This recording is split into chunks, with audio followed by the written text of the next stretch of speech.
Mấy đứa cho tháo cái kèm cho chị, cái kèm để chị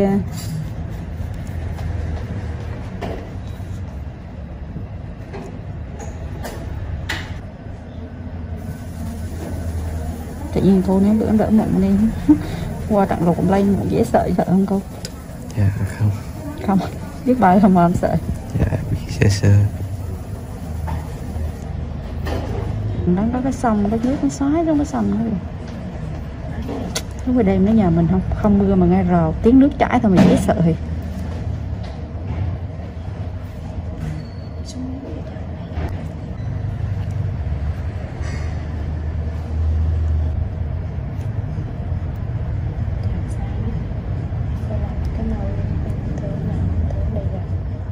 Thương yêu rất ai để ta làm.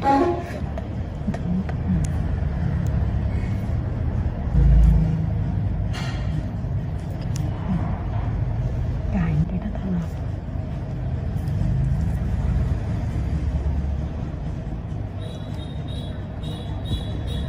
Biết rồi, mau về gì quá làm biết rồi. Tới bên đây còn đau. Túi gì đấy ta?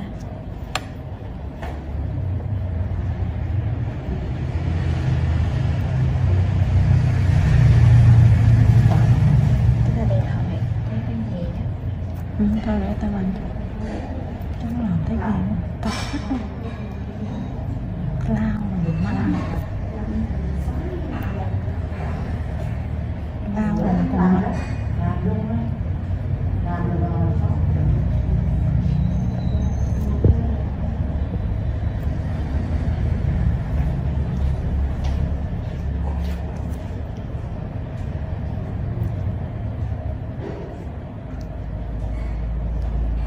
Cách làm gì đó Hiền? À, chắc là bà của chị đó. Bà của chị đó đó. ông 80.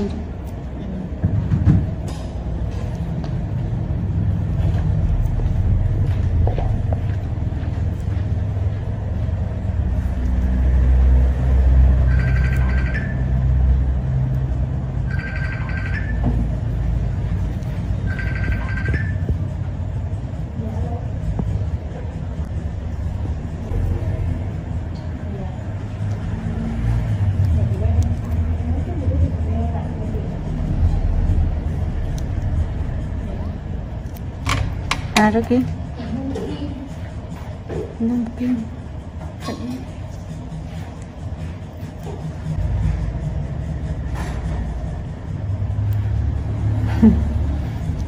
Cái hũ hắn còn cả mà.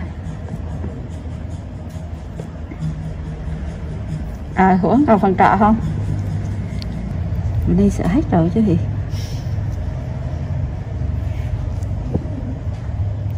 Ý là bạn nhắn tin cho hắn chị là Mua tao nhắn tao đưa cái hình của con.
Cái bầm sao những lông, cái cây bầm sao những lông bên dài hơn đợt trước. bên sao cũng lông dễ sợ. Nhà này bên làm vũ lông thôi.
rồi.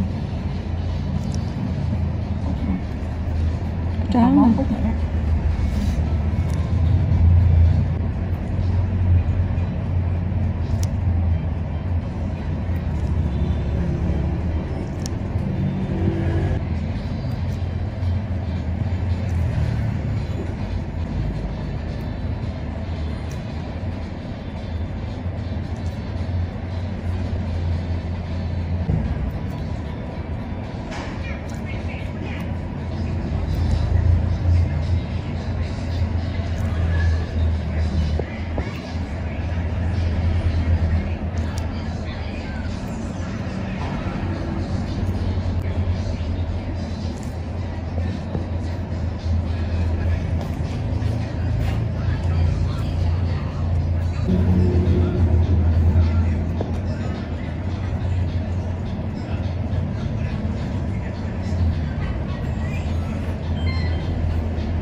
Cho chị cái kèm đây nè em.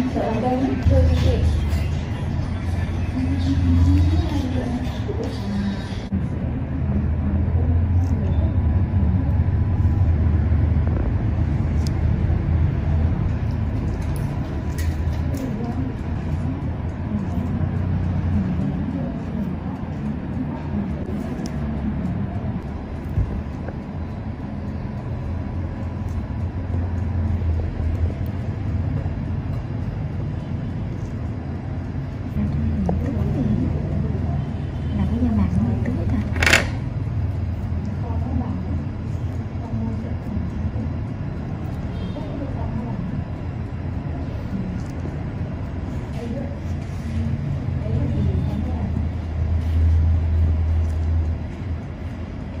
Đây là những điện thoại hơi đi đến cái túi này mình bán. Nó bán cái chỗ này.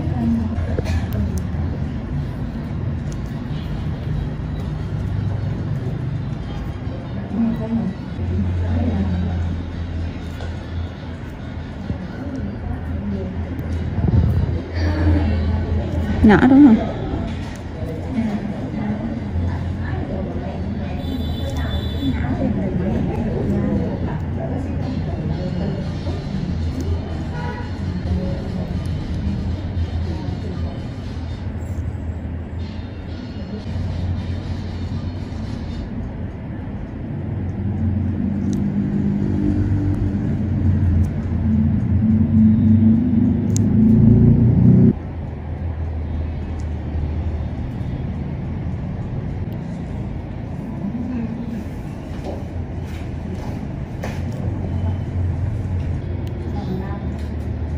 Mấy phút nữa là em.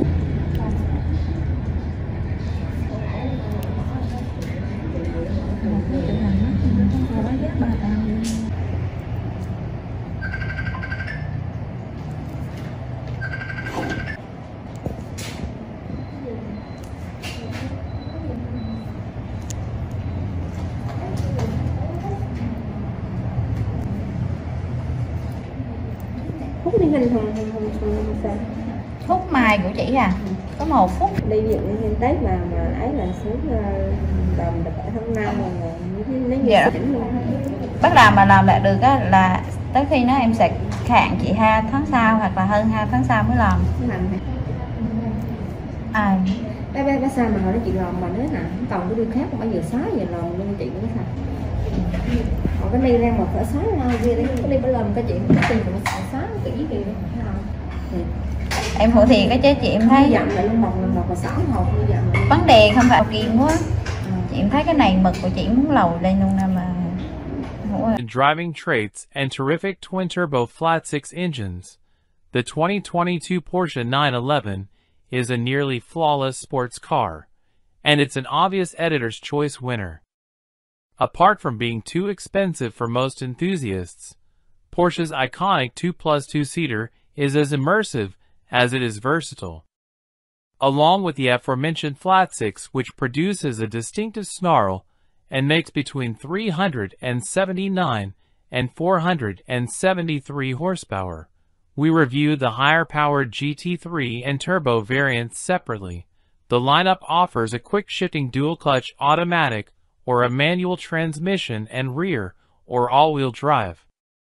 The latter ensures its incredible performance can be enjoyed in all 4 seasons. The 911 comes in coupe, cabriolet, reed, convertible, or quasi-convertible Targa body styles. The beauty of the 911 is that its athleticism doesn't diminish its livability. Its ride is surprisingly civil considering its cornering limits and race car-like steering feel. Its interior is roomy up front and can be lavishly appointed. And its driver is treated to a satisfyingly low seating position, but also excellent outward visibility. What's new for 2022? For 2022, the GTS trim level joins the 911 family. Along with a 473 horsepower version of the lineup's ubiquitous twin-turbo flat-six, it's available with an 8-speed automatic or 7-speed manual transmission and rear or all-wheel drive. The GTS is offered in all 3 body styles, too. Its most notable features include a specially tuned suspension, as well as 20-inch front and 21-inch rear wheels, with black center locks as seen on the 911 Turbo. Likewise, the GTS inherits larger iron brake rotors from the top-tier Turbo. There's also a lightweight package that removes the rear seats and adds carbon fiber front buckets, lighter glass, and a rear-wheel steering system. The 2022 911 receives Porsche's latest infotainment software, including new features such as Android Auto. To celebrate 50 years of Porsche design, a limited number, 750, of special edition 911 Targas will be offered. Based on our experience with myriad 911 models, we can confidently recommend the Carrera S.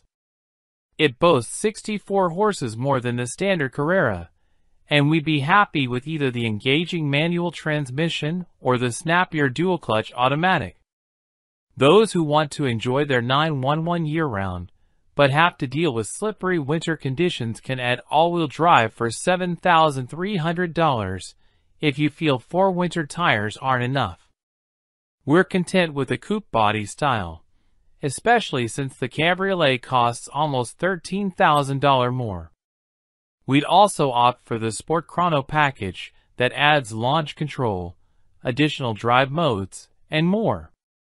The Sport Seats Plus provide more supportive front buckets, and the Sport package adds a lowered suspension and a louder exhaust system. Our selection of upgrades would conclude with ventilated front seat cushions, passive entry, a heated multifunction GT steering wheel, and Porsche's Dynamic Light System Plus that features automatic high beams and headlights that swivel in the direction the front tires are pointed. We'd also recommend taking advantage of the Porsche Experience Center.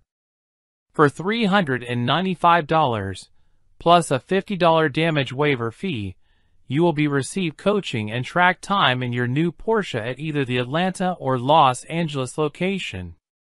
If you don't live in those areas, you can travel and book time in one of Porsche's vehicles instead. Prices for those experiences range from as low as $400 to as high as $900 depending on location and model, engine, transmission, and performance. Mounted in the rear of the 911 is a twin-turbo 3.0-liter flat 6-cylinder engine. The base Carrera has 379 horsepower, the S pumps out 443 ponies, and the GTS generates 473 horses. While every model comes standard with a ridiculously quick-shifting 8-speed automatic transmission, a sweet 7-speed manual is offered on the S and GTS. The coupe and cabriolet have standard rear-wheel drive, but they can be fitted with all-wheel drive for 4-season, high-performance driving. The Targa is all-wheel drive only. We've tested the base Carrera as well as several variations of the more powerful Carrera S, which proved its prowess at the racetrack and its incredible traction in adverse weather conditions. No matter the application, every 911 has astonishing acceleration, especially when the gleefully good launch control is utilized. At our test track, the GTS model bolted to 60 miles per hour in just 2.8 seconds when equipped with the 8-speed automatic. With the 7-speed manual, the 911 GTS delivered a slightly slower 3.2-second result in the same test. Porsche's optional sport exhaust system also helps enhance the experience by providing a fuller engine note. Best of all, the 911 is as comfortable as ever, and also better to drive.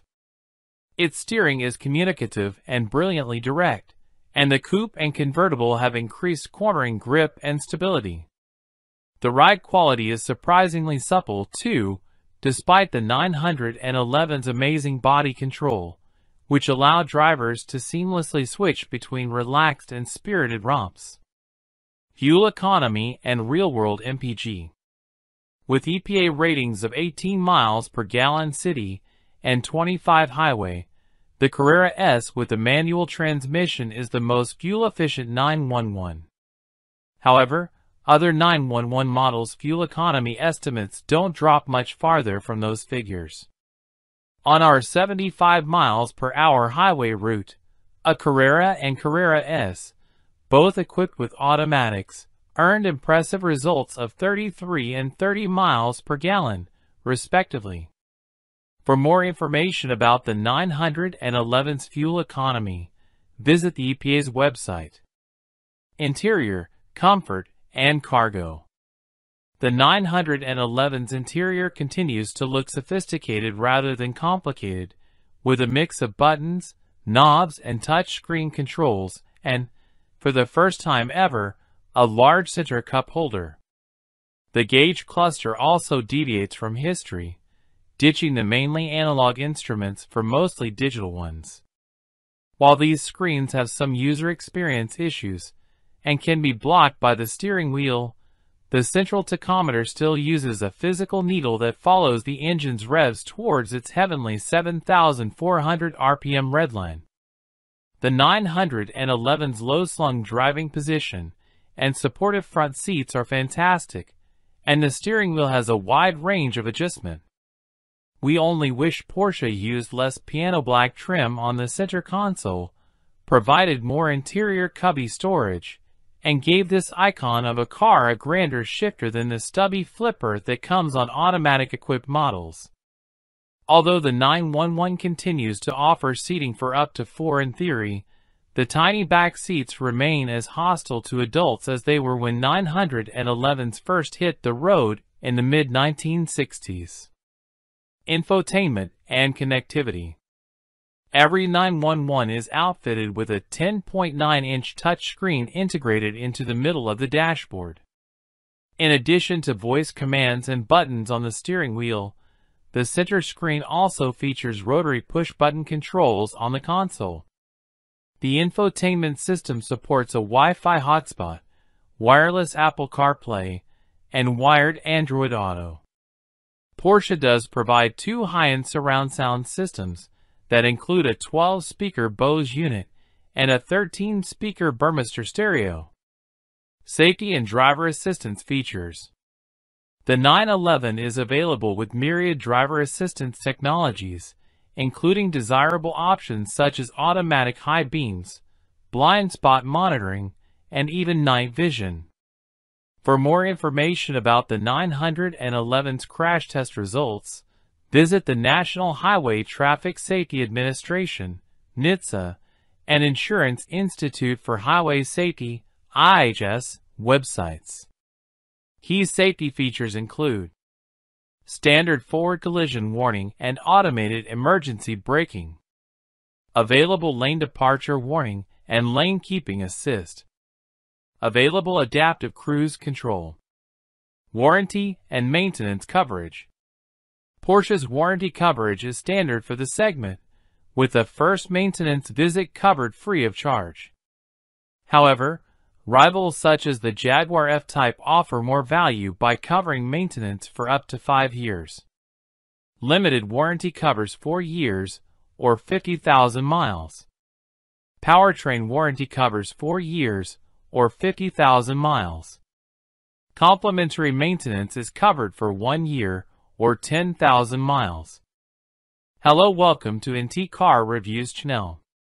2022 BMW X3 xDrive 30i. Apparently Goldauction is German for Goldilocks, but you could do worse than new 2022 BMW X3. It's roomier than the small, sporty X1, but not as large or expensive as the X5. There's a reason X3s are the best-selling BMW. In some years, they're not just the best-selling SUV, but these bad boys have also been known to outsell the ever-popular 3 Series sedans. We spent a year in the X5, and were suitably impressed by its 3.0-liter turbocharged 6-cylinder and technology offerings. The X3 has the smaller engine and most of the tech. Can it deliver similar results? What did we get? We got a 2022 BMW X3 xDrive 30i 5-seater SUV with a starting MSRP of $45,700.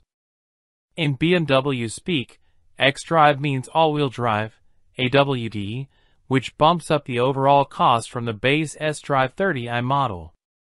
The 30i references the entry-level engine. In this case, that engine is a 2.0-liter turbocharged 4-cylinder, 248 horsepower, 258 lb-ft of torque. The EPA says it's good for 24 miles per gallon combined, 21 city/28 highway. Between us, I started daydreaming after typing AWD. I've wanted to learn to snowboard ever since fracturing multiple bones last time I hit the slopes in high school, and I can't wait to drive this X3 to the mountains. Standard equipment highlights include an 8-speed automatic transmission, stability and traction control, Apple CarPlay and Android Auto compatibility, iDrive 7.0 with voice controls, a power tailgate, a rearview camera, and LED headlights. It also has a long list of driver assistance features such as forward collision, lane departure, and blind spot warning systems. Adding the premium package cost $3,450 and gave us a heated steering wheel, lumbar support, heated front seats, a head-up display, a panoramic sunroof, and the ever-popular gesture control. We'll be flicking our fingers at the stereo in no time. I'm told Tanzanite Blue 2 Metallic is named for the gemstone found only in Tanzania. Choosing this radiant color tacked on another $1,500. The microchip shortage led BMW to delete both the BMW digital key and passenger lumbar support. Those features, though dearly missed, saved us $80 and $175, respectively. The destination charge, however, tacked on $995, bringing our total to $51,390. Why did we get it? The X5 really impressed the Edmunds staff. Getting a chance to drive it's more popular and more economical, yes, it's still a BMW. You don't have to tell me. Sibling is an intriguing proposition. This is the best-selling vehicle BMW produces, better than both the X5 and 3 Series sedan. If we need another reason, well, we haven't had one in our long-term test fleet since the 2012 model year. We're talking Heat Thunder NBA Finals, which I hate to mention was a literal decade ago now. So follow us on our 12-month test drive of BMW's latest offering in the small luxury SUV segment. We'll see how the X3 xDrive 30i stacks up against other trim levels like the rear-wheel drive X3 S-Drive 30i or high-performance X3 M40i. We also look forward to comparing it to its top rivals, Audi Q5, Acura RDX, Genesis GV70, Mercedes-Benz GLC, and Porsche Macan. Of course, there will also be plenty of feedback from our daily routines. We smashed our previous fuel economy records thanks to a long road trip.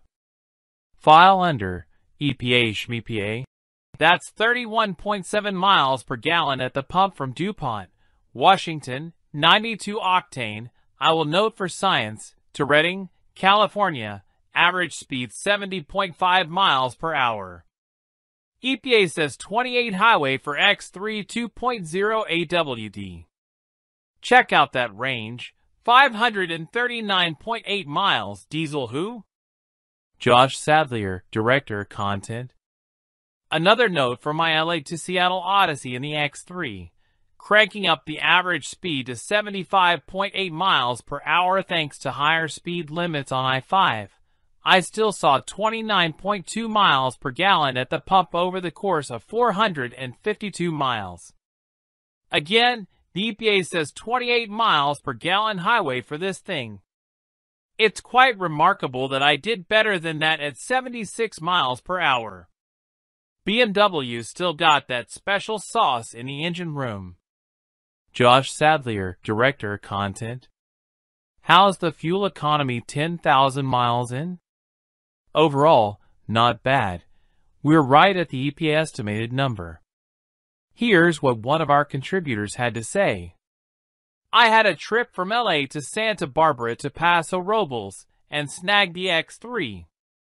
Upon returning, I logged 438.9 miles and needed 16.327 gallons to top off the tank. That figures out to 26.9 miles per gallon. The EPA estimates highway mileage at 28 miles per gallon, which would seem plausible if traffic were flowing at 65 miles per hour and there were no steep grades to climb. Overall, it's a solid SUV for road trips, but it'd be a lot better if it had adaptive cruise control. I'm surprised that our test vehicle didn't have it, since it seems to be standard equipment on cars that cost a lot less than the X3. Mark Takahashi, Senior Reviews Editor. 2022 BMW X3 xDrive 30i, Maintenance. We'll keep you posted on our X3's maintenance, from the routine to the not-so-routine. Maintenance Summary. Total routine maintenance costs. Additional maintenance costs. Warranty repairs. Non-warranty repairs. Scheduled dealer visits 1. Unscheduled dealer visits. Days out of service 0. Breakdown stranding driver. Total body repair costs. The X3 asked for its first oil change just shy of 11,000 miles, which felt like a long time to wait for a first service, but you'll never hear me complain about a low-maintenance vehicle. A quick trip to Valley BMW in the Central Valley of California took care of the job, which included the oil change, an inspection, and a standard scope service, which is just a fancy way to say diagnostic check, which also kinda sounds like an inspection to me. Anyway, that was all covered by the warranty. Oh, and they washed the car, which is great, because this puppy is a bug magnet. Pretty good.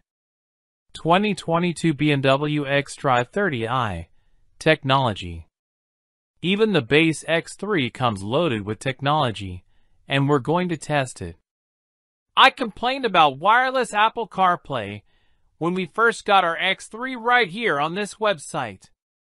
Not about the product. I love the product, but it was buggy to the point of uselessness. Since my gripes, it appears an over-the-air update has just about fixed the problems. Lag, spotty connectivity, you name it, the X3 had it. I love the convenience of getting in the car, tossing my phone in the center console, and getting on my way, and wireless CarPlay, when it works, is a game changer. Jake Sundstrom, editorial assistant. I had heard that some of my coworkers had issues connecting their iPhones to our BMW X3 via wireless Apple CarPlay. I am therefore pleased to report, as of March 2022, that a recent iDrive system update has seemed to have remedied the situation. I drove our X3 for about 2 weeks straight and didn't experience any connection glitches or reboots.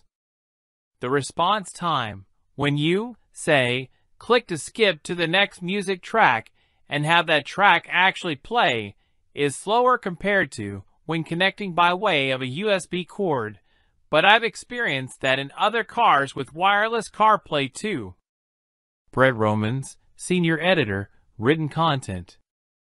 2022 BMW xDrive 30i, Performance. Yes, it's an SUV, but it's still a BMW, right? How does it drive?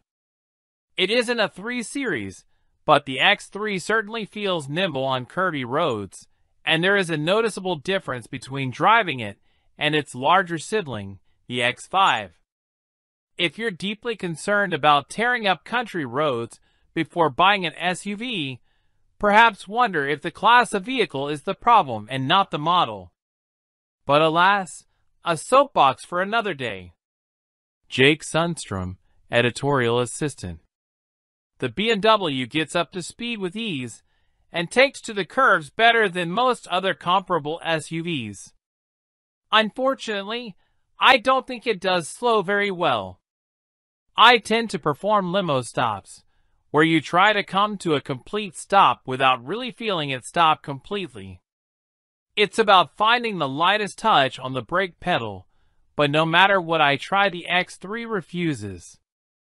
As I roll towards a stop with featherlight brake pedal pressure, the smooth deceleration is inelegantly interrupted by some noticeable downshifts that cause some lurches. Then, just as the car is about to come to a stop, the brake pads grab the rotors, resulting in an even more noticeable lurch. It's not ideal, nor is it a deal breaker, but I would have expected a luxury car to be able to stop more smoothly, even if it is sporty and fun. Mark Takahashi, Senior Reviews Editor.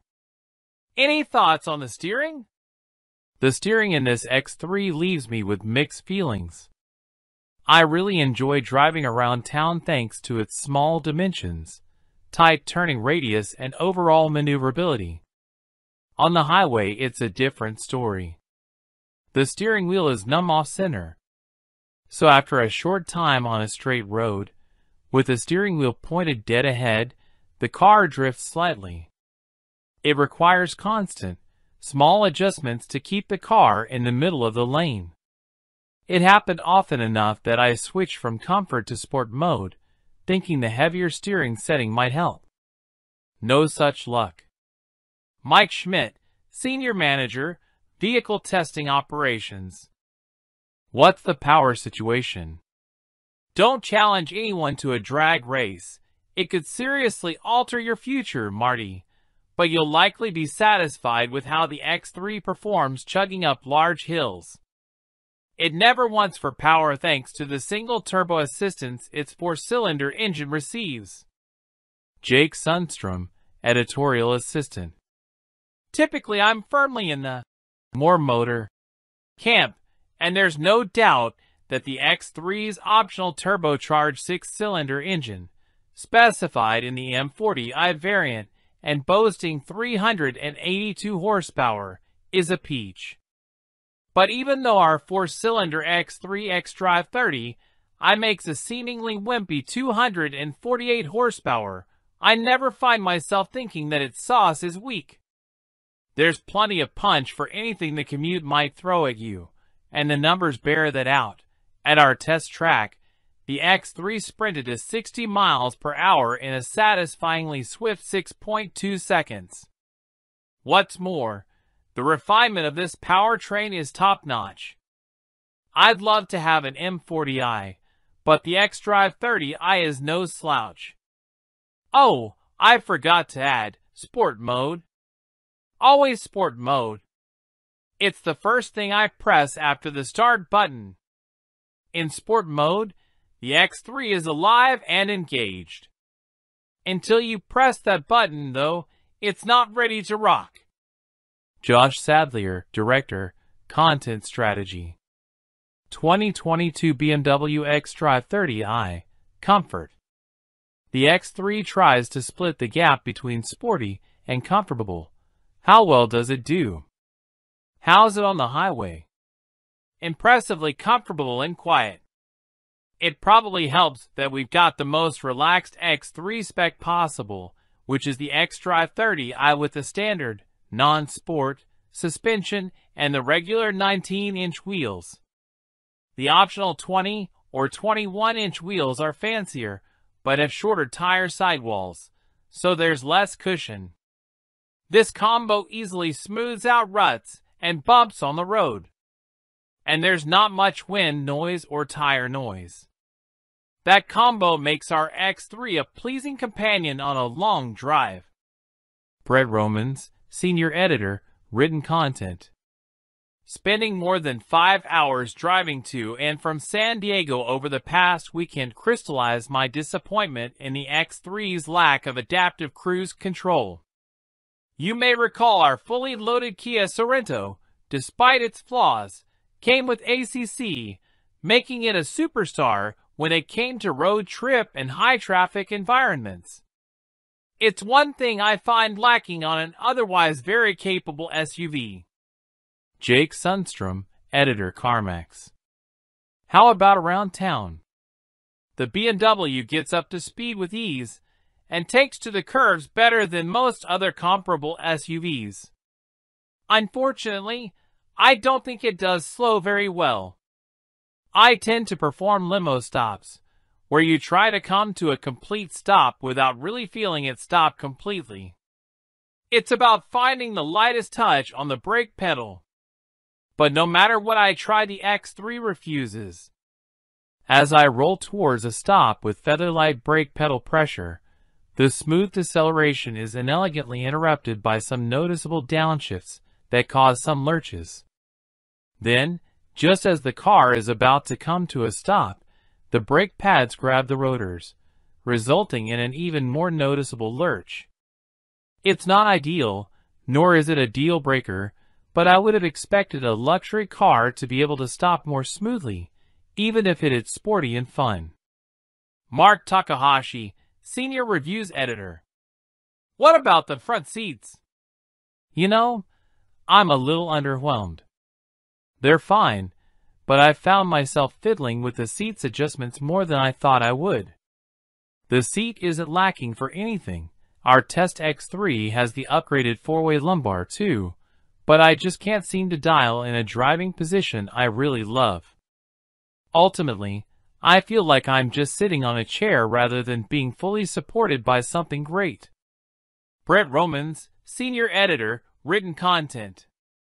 Okay, but is the X3 too focused on comfort? BMW's been accused of turning its back on its traditional enthusiast clientele for many years now, but the X3 is one vehicle whose comfort bias dynamics seem just right to me. There's a lot of suspension travel in this rig, big dips, and speed bumps really get it bouncing around, and no shortage of body roll either. But honestly, how many people really want flat cornering and a stiff ride in a luxury SUV? You get one of these to cruise around the city without a care, and that's exactly how I felt driving the X3 on LA's patchy pavement, carefree. To be fair, the few times I did probe the X3's cornering potential, I found it to be decently athletic. But most folks will simply enjoy the X3's smooth and supple ride. I bet BMW sells a lot of these for precisely that reason. Josh Sadlier, Director, Content Strategy. Any neat features we should know about? The My BMW app lets you connect your phone to your car, giving you the chance to do things like lock the doors, check the fuel level and, it claims, ventilate the vehicle. You'll note it doesn't say precondition the vehicle. Can you feel smug Tesla owners clutching their keyboards a little tighter? That's because all it appears to do is run the fans in the vehicle, which is awesome if you want to feel a bunch of hot air blown around your cabin on a 110-degree day. Alternatively, you could just drive just about anywhere in the continental United States during summer right now to try the feature for free. Jake Sundstrom, Editorial Assistant. Hello, welcome to NT Car Reviews channel. 2022 Rivian R1T. It's been 4 years since Rivian, an all-new electric vehicle startup, first showed us a truck we never knew we needed and opened its pre-order books. And at long last, the wait, for some at least, is finally over.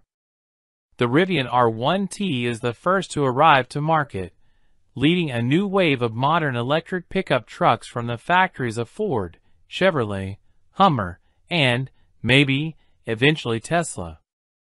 As a company formed in this modern tech age, Rivian isn't like traditional vehicle manufacturers, and it shows in the design of the R1T. Size-wise, the Rivian R1T sits somewhere between a mid-size truck, think Ford Ranger, and full-size truck, think Ford F-150, but weighs a hefty 7,150 pounds, which is roughly the weight of a heavy-duty truck, like this F-350 Super Duty. Despite all the weight, it accelerates quicker than many sports cars do, and can get to places virtually no sports car would dare. To date, it's the best handling truck we've driven to, and that's made possible with the help of the R1T's standard adjustable air suspension. It can raise and lower the entire body by as much as 6.5 inches, perfect for clearing rocks and fording streams off-road or for hunkering down like a lowrider to turn a corner on-road. Its incredible versatility doesn't end there. An innovative gear tunnel between the truck bed and passenger cabin provides a ton of storage, 11.7 cubic feet. An immense front trunk, 11.1 cubic feet, takes the place of where an engine would sit, instead offering heaps of grocery space. And if you want to do actual truck things, the bed has a hefty payload capacity of 1,760 pounds, and you can tow up to 11,000 pounds. As cool and impressive as any of these numbers are, we want to know if this truck can actually deliver when put to the test. Which tests? All the tests. So we bought one, and we'll do with it what we please. Did we mention we have Ford F-150 Lightning on order for our long-term test fleet too? What did we get? If you were one of the 90K plus hand-raisers to plunk down an early deposit for a spot in the Rivian R1T production queue, then you'd be getting a launch edition R1T. That's the truck you see here. When a manufacturer offers a launch edition model, they typically come with some exclusive features like a special exterior color, specific badging, and sometimes a bundle of options at a slight discount. The Rivian R1T Launch Edition checks those boxes. All launch editions come with quad-motor all-wheel drive, delivering a staggering 835 horsepower and 908 lb-ft of torque to whatever surface you happen to be rolling across. You also get Rivian's large battery pack, 135 kWh. This pack is the second largest of 3 battery options, wedged between the standard 105 kWh and the max 180 kWh packs. The large pack battery is said to deliver 314 miles of range on a single charge, according to EPA estimates. We verified that the R1T could meet that estimate in the real world, albeit by a small margin. It traveled 317 miles on a single charge. Those 317 miles were on a truck wearing the standard 21-inch wheels and all-season tires. With the Launch Edition, we were able to select upgraded wheels and tires at no additional cost, but doing so would cost us some range, theoretically. We went with the 20-inch wheels and chunkier, off-road-oriented all-terrain tires, which Rivian estimates would reduce our total range by 40 miles. If we had chosen to upsize to the larger 22-inch wheels with all-season tires instead, our range penalty would only be 21 miles. The Launch Edition also comes standard with the Adventure Package. This spruces up the interior with heated and cooled perforated vegan leather seats, beautiful natural grained ashwood trim, and a premium audio system by Meridian, replete with an uber-cool removable Bluetooth speaker that recharges when stowed in the center console. Further, the package includes Rivian's Gear Guard, which turns the truck's surround view parking cameras into security cameras and provides a locking security cable to thread through any loose valuables in the bed or mounted on the roof rack, if you have one. If we're feeling paranoid, we can have the truck send us activity alerts on our phones and review recorded footage, CSI style. Perhaps we'll finally be able to put a face to those darn car detailing solicitors. Other included features worth mentioning are a full suite of advanced driver aids with things such as adaptive cruise control, lane keeping, blind spot warning, etc., as well as an onboard automatic air compressor for airing up your tires whenever and wherever you feel like it. The final touches of our Launch Edition truck come in the form of that unique interior badging, which is actually pretty discreet and tasteful, and an exclusive Launch green paint. This green is on the paler side, with a bit of brown mixed in. Although it's not quite as striking as the darker and deeper forest green on the R1T color swatch, we still dig it. If we had to call our green something more descriptive, we might go with oxidized guacamole. The only options we checked outside of our prefix $73,000 Launch Edition were the reinforced underbody shield, $2,000, and the all-weather floor mats, $175. This brought our grand total, before taxes, licensing fees, and federal incentives, to $76,250, including $1,075 destination. If you happen to miss the headline, Rivian raised prices earlier this year. So if you're thinking you'd want to spec out a truck just like ours, it will, unfortunately, cost quite a bit more. Here's a quick breakdown of our truck using today's pricing structure. Our R1T Adventure Package, $73,000. Quad Motor AWD, $6,000. Dual Motor AWD is now the new base offering. Large Pack, battery $6,000, required for any quad motor truck. Forest Green, $1,750. Any color other than LA Silver is extra. Oxidized guacamole unavailable. 20-inch wheels with all-terrain tires, $2,500. Reinforced underbody shield, $2,000. Power tonneau cover, $3,000. All-weather floor mats, $200. Yup, even these went up in price. Destination, $1,075. Total estimated price, $95,525. Since we ordered our Rivian R1T, prices have gone up roughly 25%. For Launch Edition owners looking to make a quick buck, that's a pretty decent return if they decide to offload to the highest bidder. We, on the other hand, don't have any plans on selling anytime soon. Why did we get it?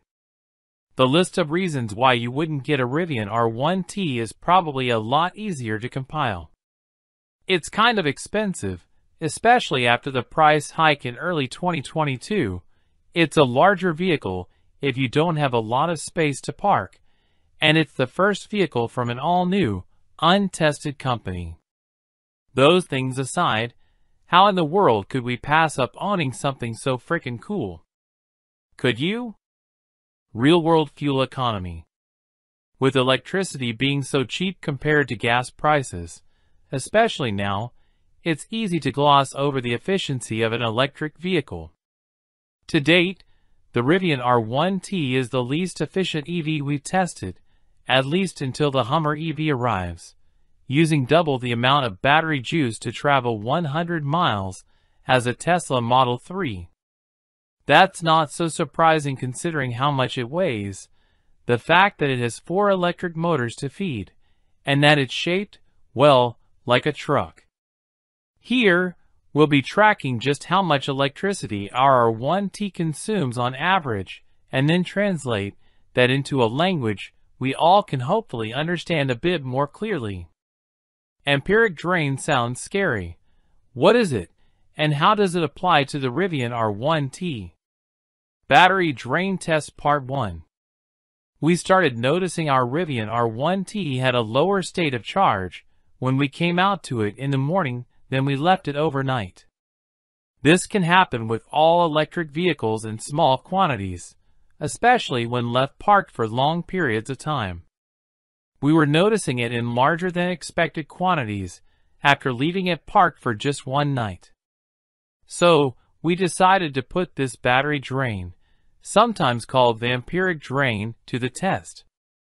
After leaving the R1T parked, and presumably very lonely, for 6 days we checked back in on our $75,000 truck. So, the truck dropped from a 71% state of charge all the way down to 51% after sitting idle for 6 days. Electric vehicles like the R1T are, of course, not exactly just sitting. They're running copious software to manage the battery and various systems to keep the truck functional. Sort of like leaving your computer on sleep mode rather than shutting it all the way off. Of course, you have the option to power your computer down. You can't do that with your truck. Rivian released a software update, 2022.27.02, that may address some of the battery drain issues. So we plan to perform this experiment again, and will note any performance improvements. For now, we'll keep an eye on our state of charge both before and after getting out of the vehicle for the night. Battery Drain Test Part 2. See Part 1 above. Shortly after we performed our static battery drain test, where we left our Rivian R1T alone for 6 days straight to see how much juice we'd lose, Rivian sent out an over-the-air software update that was supposed to help mitigate that issue. So we decided to perform the same test again to see if anything improved with a fresh batch of code. We left the R1T parked for another lonely stretch, this time 7 days, before checking back in. So, this time around, the truck dropped from a 70% state of charge down to 54% after sitting idle for 7 days. If you compare this to the results of the previous test, the drain on the battery has actually decreased, as Rivian said it would. In the first test, we lost 20% of our battery charge over 6 days, compared to just 16% over 7 days in this test. So our drain per day has gone from about 3.3% to about 2.3%. We plan to perform this test with a few of the other EVs we own, and will compare those results. An inefficient electric vehicle can create a unique set of hassles, senior video producer Doug Tyler found. This has been an experiment for me to see if an EV is doable for an apartment dweller with no home charger. There are lots of chargers nearby. I naively thought to myself, well, finding an open charger in Glendale/Burbank on Saturday for Labor Day weekend has been a fool's errand. Yes, I'm that fool. My whole afternoon is now being completely dominated. Finally found a charger, level 2 only, so excuse me while I go wander around in 105-degree heat for the next couple hours in order to gain 20 to 30 miles worth of battery. Does the range diminish the R1T's outdoor chops? Rivian markets the R1T as being an outdoorsy kind of vehicle. But I'm wondering how realistic it is to use an EV for off-road adventure. Here's an example. There's an off-road trail I'm familiar with. It's about 65 miles away from my house and is suitable for a day trip. If I fully charged our R1T at home, I'd have about 300 miles of range. That trail is up in the mountains, so figure maybe 100 miles of range expended to get to the trailhead. That would leave 200 miles or so for driving the trail and then getting home. There is a DC fast charging station along the route home, so I could use that to free up more range on the trail. It seems feasible. But I'm also a little chicken because I don't know how much range I'd use on the trail. Rivian's specific outdoor charging stations, the Adventure Network, seems like a cool idea, but as of October 2022, there are only 6 stations operating nationwide, 5 in California and 1 in Colorado. Hello, welcome to TB Car Reviews channel. 2023 Infiniti QX50. The 2023 Infiniti QX50 struggles against its luxury-grade classmates despite pleasant looks and stylish interior. Infiniti's compact SUV is compromised by a lackluster complex, variable compression turbocharged 4-cylinder, which fails to deliver the promised advantages in fuel economy or performance. Competitors with conventional turbocharged 4s such as the Audi Q5 and the BMW X3 xDrive 30 accelerate quicker and are equally parsimonious with fuel. Dynamically, the QX50 skews toward comfort rather than sportiness, which should be a non-issue for most buyers. What they get instead of athleticism and driver engagement are a smooth ride and a quiet cabin. The QX50 delivers stylish looks and an upscale interior ambience, but it lacks the substance needed to thrive against its top-ranked competitors. What's new for 2023? The 2023 QX50 carries over from the previous model year mostly unchanged, but a new Sport model replaces the essential trim in the middle of the lineup. The Sport name may be a bit of a misnomer since it adds no performance-enhancing features, but it looks sharp with gloss black exterior trim and dark-painted 20-inch wheels. The cabin gets semi-aniline leather upholstery and a 12-speaker Bose stereo. The rest of the lineup benefits from a few new standard features: heated exterior mirrors, remote start, a wireless smartphone charging pad, among others, and all models now come with 3 years of complimentary scheduled maintenance. We think the new mid-level Sport is the best choice among the QX50's many trims as it comes with a decent amount of standard equipment, including a 360-degree camera system, heated and cooled front seats, in-dash navigation, interior ambient lighting, and more. Those who want all-wheel drive should expect to dole out another $2,000. Engine, transmission, and performance. Since its redesign for the 2019 model year, every QX50 has been powered by a turbocharged 4-cylinder engine that uses variable compression, called VC Turbo. The engine makes 268 horsepower and 280 pound-feet of torque and pairs with a continuously variable automatic transmission, CVT, that directs power to either the front or all 4 wheels.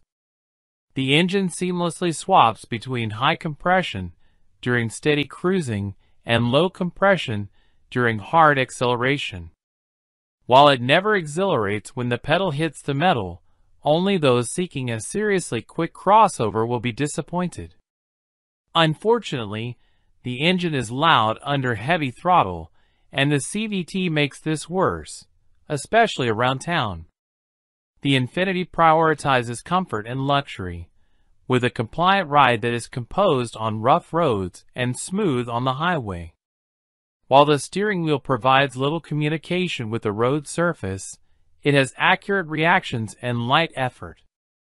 Unfortunately, the Infiniti's soft brake pedal operates inconsistently. This leads to more than one shoddy stop in rush hour traffic, where the QX50's nose dives forward under heavy braking. Still, it only needed a competitive 164 feet to stop from 70 miles per hour in our emergency braking test. Fuel economy and real-world MPG. Despite a so-called revolutionary engine touted as maximizing both power and fuel economy, our test vehicle was less efficient than advertised during real-world testing.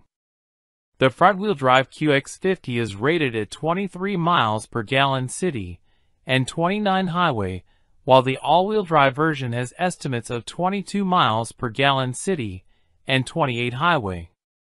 All these estimates align with the similarly equipped BMW X3 and Volvo XC60, but that's disappointing when you consider the VC turbo engine is intended to be more efficient than traditional alternatives.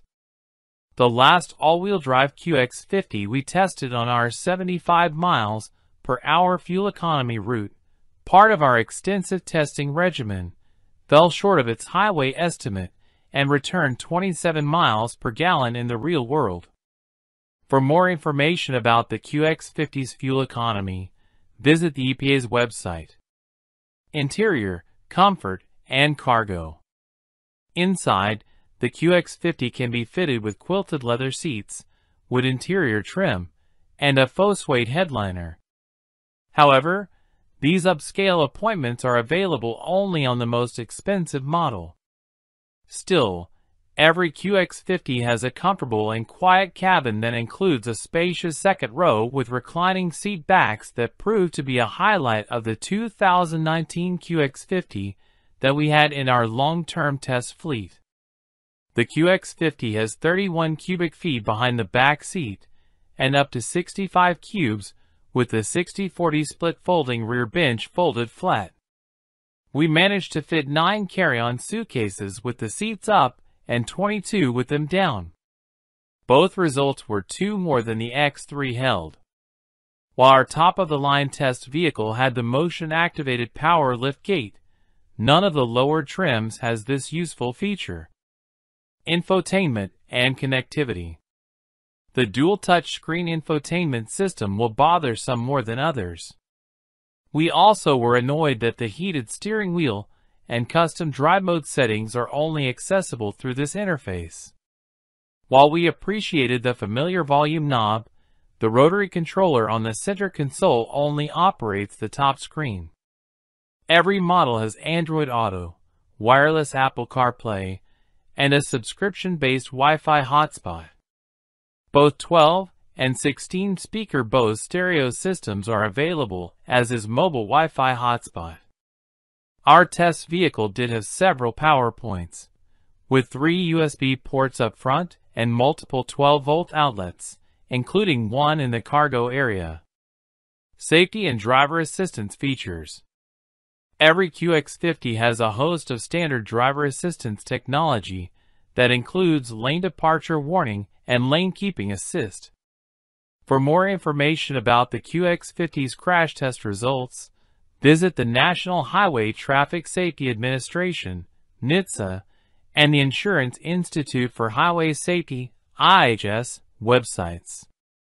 Key safety features include standard forward collision warning and automated emergency braking, standard blind spot monitoring and rear cross traffic alert, standard adaptive cruise control with stop-and-go technology, warranty and maintenance coverage. Although many luxury brands offer complimentary scheduled maintenance, Infiniti does not. It does provide competitive limited and powertrain warranties, along with 4 years of roadside assistance. Limited warranty covers 4 years or 60,000 miles. Powertrain warranty covers 6 years or 70,000 miles. Complimentary maintenance is covered for 3 years, regardless of vehicle mileage. Hello, welcome to TB Car Reviews channel. 2022 Fiat 500 Electric. The Fiat 500 Electric lands in Australia next year, so we drive an overseas example to see what it's all about. Fiat has become a car maker a critic might compare to one of those graying musical acts that keeps touring but hasn't come up with any new material worth listening to in yonks, and is simply milking its back catalog for all it's worth. The Mazda MX-5-based 124 Spider was a likable, but ultimately forgettable cover album. And the Fiat 500X was an unimaginative and somewhat cynical reinterpretation of old material. Meanwhile, endless new variations on the 500 city car have kept the fans entertained. But at long last, Fiat may just have a worthy comeback album on its hands. Sure, the all-new, all-electric 500 has a familiar name and, from a distance, looks familiar, but don't let that fool you. The material here is truly fresh and original, and very current indeed. Let's be clear about the name first. This new car is simply called the Fiat 500. The second zero of the badge has a dash in it to make it look like an E, but Fiat never actually calls the car the 500e. It does sometimes call it the new 500 or 500 Electric to avoid confusion, but nowhere does it say electric on the car. But who knows, Fiat Australia might decide to adopt the E as a local differentiation. While Australian specifications and pricing are yet to be confirmed, in Europe, where we are testing it, the 500 offers a choice of 2 battery capacities. The smaller pack comes with a weaker electric motor and is available in the traditional hardtop hatch, while the 500C, with its retractable fabric roof, is only available with the bigger battery. There is also a choice of 4 trim levels. Entry-level action is quite basic and always comes with a smaller battery. Red is a slight step up and offers a choice of the 2 batteries. Icon comes with a 42 kWh pack only and has a reasonable amount of standard equipment. La Prima is similar to a fully loaded Icon. We'd expect Australian cars to have only the larger 42 kWh, and Icon offers a good balance of features and value. The confusing naming disguises the fact that this 500 is a completely new car. You could be forgiven for thinking it's a re-engineered version of the existing car, but when you park it next to an older one, it becomes abundantly clear that cannot be the case. The new car's size and proportions are just distinct enough that this can only be a new car. Fiat is now part of Stellantis, of course, and most if not all of that group's future EVs will use the CMP platform developed by PSA, which can accommodate petrol and diesel engines, hybrid powertrains, and full EV tech. However, the 500 project began before the merger of Fiat Chrysler Automobiles and PSA, and it rides on a bespoke EV skateboard platform. Mechanically, it's a relatively unadventurous recipe, using McPherson struts for the front suspension and a torsion beam axle at the rear, as is the norm for a small front-drive car. Not going with rear-wheel drive might seem like a missed opportunity given both the 500's history and the way the mass EV market is developing technically, but the traction benefits of RWD are limited in low-powered compact cars like this. The drive battery under the floor has a capacity of 42.0 kWh in most versions, including the car we're testing here. Of that, 37.3 kWh is usable, giving a WLTP range of 320 kilometers. The smaller battery has just 21.3 kWh of usable capacity, good for 190 kilometers. That base version comes with peak power of just 70 kilowatts, while other new 500s have 87 kilowatts. For a small car, the Fiat is heavy on account of its 295 kilograms battery pack. Its 1,365 kilograms curb weight dulls its performance somewhat, but it still managed to hit 100 kilometers per hour from rest in just 8.1 seconds. The 500 has 3 driving modes: normal, range, and Sherpa. Normal has only slight regen, equivalent to engine braking in a petrol car. Range dulls the initial accelerator response and boosts the regen quite significantly but stops short of one-pedal driving. And Sherpa is like range, but turns off the climate control and limits you to 80 kilometers per hour.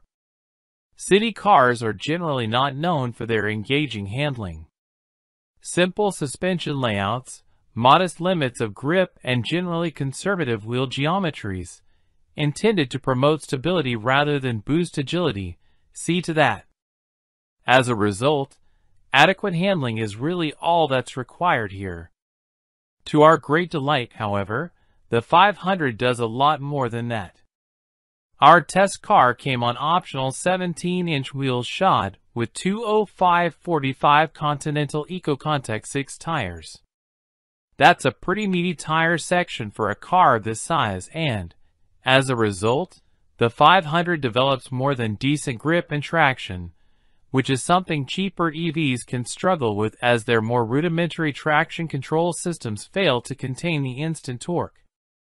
Other versions of the 500 come on 195 or 185 section tires, so might behave differently. The car's suspension is quite stiff and allows very little roll through corners, so although the light steering transmits no tactile road feel, you can be confident in placing the Fiat when going through corners at speed. In fact, it often feels like you don't need to slow down for corners at all. Just aim the car in and hang on, while the agility afforded by the short wheelbase ensures the chassis obeys your instruction in a way that is a bit reminiscent of an original Mini. Ride and handling remain a compromise, but it's one that Fiat has struck reasonably well with the electric 500. As well as good stability on the freeway, it offers longer distance comfort and refinement, although its EV range will dictate how long you can cruise. Speaking of range, Fiat 500's claimed 320 kilometers was made to look optimistic during our testing, to say the least. With some motorway usage, 225 kilometers proved to be a more realistic estimation of available range during test driving in admittedly fairly cold weather. If you stay within the city, and if the weather's ideal while you're doing it, you might eke out 260 kilometers. Frustratingly, the range indicator tends to be optimistic when you set off with a full charge too. Charging speeds are decent, but no more. The smaller battery tops out at 50 kilowatts, while the bigger battery can charge at 85 kilowatts, which means that a 0 to 80% charge takes 35 minutes. It has been a long time since Fiat has been at the top of its game, but with this new electric version of the 500, it has finally produced a winner. The exterior as well as the interior design are still as recognizable and cute as ever, but despite the retro bent, it looks thoroughly modern. And for something as style-forward as the 500, that's most of the battle one right there. But it goes further. It's also a convincing prospect to own and to drive.